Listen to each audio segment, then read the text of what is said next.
I'm CeCee Torres with IdeateTV here at Wondercon 2024, and I'm with the founders of Golden Apple Comic and Art Foundation. We have Kendra and Ryan. All right, guys, so good to see you. How's your day going so far? Great, really good. How has the Wondercon been?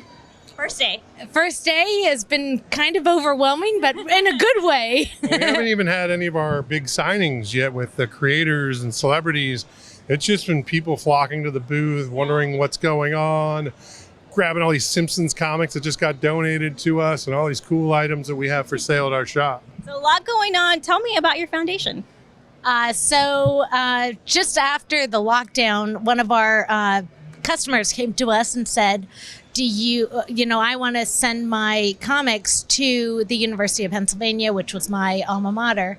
And he said, but I've got an even better idea. Why don't you guys start a nonprofit and I'll donate it to you and then you can send it out there. And well, it doesn't work that way. But still, we started the foundation and he amassed this giant collection over like 50 years of collecting. He's a weekly regular Wednesday Warrior customer of ours for Golden Apple, our for-profit store that my father founded in 1979. And then we just founded this like 2 years ago, 2.5 years ago. Yeah. And so one of the things we've done in the last year and a half, like she was saying, is we organized, bagged and boarded, alphanumeric and cataloged and shipped 5 pallets of his collection to the University of Pennsylvania. So that's what sort of founded our still have more. our organization. And then we've gotten a few more collections. So basically private collectors who have all these books, like a million people here, all have collections. I'm sure you have your own comics and everybody and your viewers out there do too. The question is, what happens to them when you're gone? Are you going to give them to your kids, your kids' kids? Are they staying in the family? Are they sold to the highest bidder? Or are your kids going to fight over them? And so he was in a position where he's actually, well off. His kids are taken care of. They have, money and houses. And he's like, nobody's touching my comic books. Those need to be on display and to be archived for ages, for generations to enjoy this amazing collection. I mean, it was like first appearance of all the major characters you've ever heard of. Amazing collection, it sounds like. Worth, over $500,000. Yeah, it's a huge, huge collection. And instead of selling it for profit, he donated it selflessly. Did I say selfishly? To his kids, maybe selfishly, but no, I mean, he just wanted to do the right thing. So there's a lot of collectors who have these amazing collections. And not everything needs to be resold and sold on eBay and whatnot and all this stuff. And at booths and conventions like this, some people want it to be researched and archived and safeguarded forever. So once you had that collection, did you just start amassing more? And what do you do with them? Are there organizations other than universities you provide them to? Well, right now it's only universities that we're really working with, but eventually, what we'd like to see happen we would like to see a museum, so we could really, let Can you imagine that, a museum where to go? I in my mind, yes, I can. Vintage comics. We want to showcase original art. Comic book art is one of a kind. Every single page of comic book art is hand drawn, and it's a one of one. I know most people don't realize that.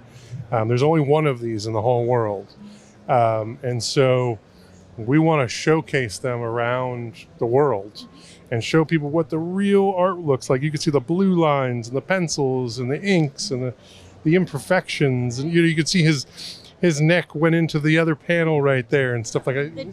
The detail Of what it really took to draw this one page of one Superman comic book. So this is what we're all about. It's our passion for the printed art form as well as the original comic book art. And so we're working on possible museum curation, like she said.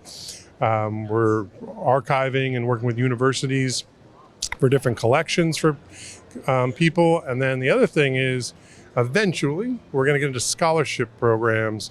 We want to send aspiring artists and writers and even publishers and editors and colorists to school to learn the trade so they can get into it. But also, near and dear to our heart, especially mine, my father started Golden Apple Comics, and we're in our 45th year.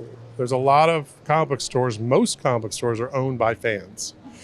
They don't really have a business background, so we want to send people to business school before you go and open a comic book shop. Just because you have a cool collection of comics doesn't mean you can open a comic book store, which is a legitimate, retail business, and deal with the public and do payroll, and budgeting and, invoicing and everything else. So there's a lot that goes on with the business. There's a lot to running a comic book store.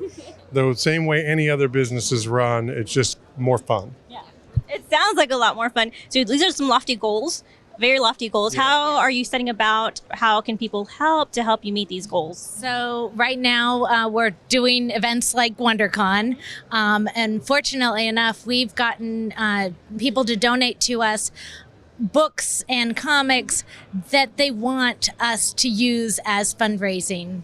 Yeah, so a lot of We've had a fundraising. couple So we're doing a lot collections of come in that. recently. The Simpsons collection, this other collection over here. Most of this table is filled with things that were donated from one other private collection. Didn't want to see it in a university. He didn't want to, us to archive it or anything. He wanted us to sell it to get fundraising dollars, because what we do takes a lot of hours and time and supplies, and it costs a lot of money to archive this collection that we do. I can imagine. Let me ask you too, is there one comic book, since you amassed this collection and you're getting more and more, that you are just amazed to have even touched or in your possession? Oh yeah, I mean, there was a couple good ones. I mean, there was an Amazing Fantasy 15. Yeah. The first appearance of Probably the Spider-Man. best, yeah. Fantastic Four #1. That was really cool, just to see it. 2 copies of X-Men #1 with 2 different color variants. It was a really amazing collection, and it's now at the University of Pennsylvania, Because and people that's can go and visit it. That's the other thing is we really wanted to bring these private collections out into the world, because when they're just locked away in someone's basement, Just leave them untouched and bagged and and maybe like 10 people in the entire world are going to see it. We want to bring all of that original art to the world and let everyone enjoy them, because that is what the art should be, is enjoyed. I want to inspire the next generation of comic book creators as well as collectors. People who are just love these stories and want to read them and draw them and write them and publish them. And we just had so much support from our industry, because my family's run a comic book store for over 4 decades. I've been lucky enough to meet Stan Lee and Jack Kirby and all the greats. And so all the people in the industry who I've known and loved for years have now come to really support us. Frank Miller did our first event. Even tomorrow we have Bill Sienkiewicz, and we have a lot of amazing creators that are coming here. We have Paul Reiser, the star of Aliens, coming here on Sunday. We've done prints with Keanu Reeves and John Carpenter and Kevin Eastman and Joe Benitez. I mean, it's been fantastic. Just in the short time we've been doing this, that's the kind of support we're getting. That's the caliber of names that want to help us. That's great. What do you say to students when they come and see the collection? What do you hope they get out of it? I mean, first, I hope that they're like, wow, this is really cool. I get to see, these amazing comics, because they may not be able to see them anywhere else. So Original printings, not reprints or books. Yeah. So And Ryan, you've been in the comic book business for Since I over was a little kid. a little kid. And I know with the digital age, we're moving away from physical copies. What do you hope to see change in the comic book industry, or what do you hope continues? Well, I mean, that was the whole point of this, is that we don't know if 50 or 100 years from now, when we're all gone, if comics are still going to be printed. We hope so. But with the digital age, with the fact that these phones can do what they can, I can only imagine, moving away from the printed. The printing just itself is so expensive. And also, it's not an endless supply. I mean, it's the environment, right? There are trees and things like that. You guys are helping to preserve what we have, at least right now. Yes, Absolutely. for sure. I don't think comics will ever cease to be created, whether it's digitally or in print or hand drawn. Like, they're going to be around forever. People are going to be creating them forever, but are they going to be printed the way they are?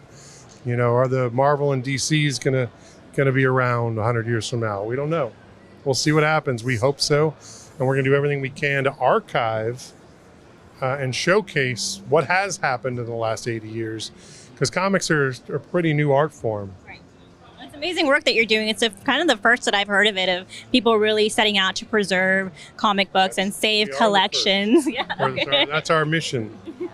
Because like the Hero Initiative, who we work with, does a great job helping creators in need, and the Comic Book Legal Defense Fund does an amazing job with legal issues for creators and retailers.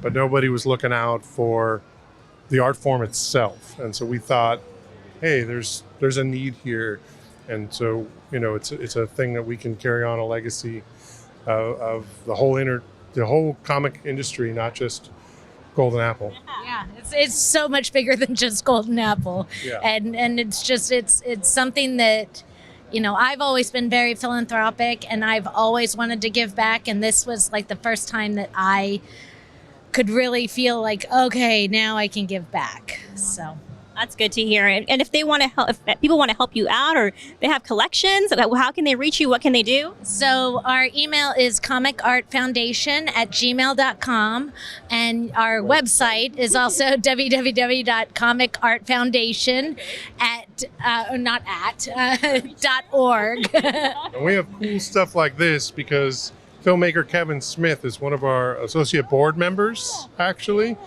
And I've been on his Fat Man Beyond podcast. Mark Bernardin, who's his co-host, is going to be here tomorrow signing his comics. And Kevin was gracious enough just this week to sign all these first issues of his new Dark Horse series. So we have a lot of what we have that a lot of people don't have are autographed items from supportive people. So we have John Carpenter autographed comics, Kevin Smith, Bill Sienkiewicz, Frank Miller, Keanu Reeves, Michael B. Jordan, as well as Funko Pops, by like David Dastmalchian and Prince and all this stuff. So we have just so much support in the industry. We have super rare, cool collectibles that are autographed that you can only get at our events and booths. So make sure to go to our website, follow our social media, G Apple Foundation on Instagram, and you'll be able to know where we're at next and what we're doing. We might be doing a movie screening, we might be doing a convention, we might be doing a private event. It might not be in Los Angeles. Our first event was in Arizona with Frank Miller. We've been talking to Alex Ross about coming to Chicago. Don't know if it's ever going to happen. We're talking to Todd McFarlane about doing something. So we have a lot of aspirations. We dream really big. We're not doing little things. We're going big, and go big or go home. What's any significance to the name Golden Apple? So that's an old, that started the store, the comic book store was started, and it was called Golden Apple. It's continuing the name. It's actually derived from an old play that was adapted by Ray Bradbury called Golden Apples of the Sun. And Ray Bradbury famously came into our shop right after we had opened back in 1979, one of my dad's favorite authors, and said, "Oh my gosh, you named this store after my book." And my dad, which that wasn't the reason, said, "Yes, we did, Mr. Bradbury," and it stuck. So we've been Golden Apple ever since, and that's just how it is. It's an interesting name for a comic book store. It probably sounds more like we'd be in the food industry than the comic book industry, and that we're like a restaurant or a market or something, but we're not. Anything else you want to say? You want to invite people? You guys will willingly take their collections if they have them? Not 100%. Maybe not everyone. Don't just send all your collections. But definitely send me an email, comicartfoundation@gmail.com. And, if you want to go for fundraising or, we come for a good cause. We do have an amazing network of librarians from around the country who we're familiar with and friendly with and have relations with, that can help place your collection. If that is something you're interested in, please reach out to us, comicartfoundation@gmail.com or comicartfoundation.org. Thank you guys so much, and it's amazing what you all are doing, keeping the love of comic books alive. Thank you for having us. Thank you so much. And so one more time, this is CeCee Torres at IdeateTV at Wondercon 2024 with the founders, Kendra and Ryan of Golden Golden Apple Apple Comic and Comic and Art Art Foundation. Foundation. Let's go.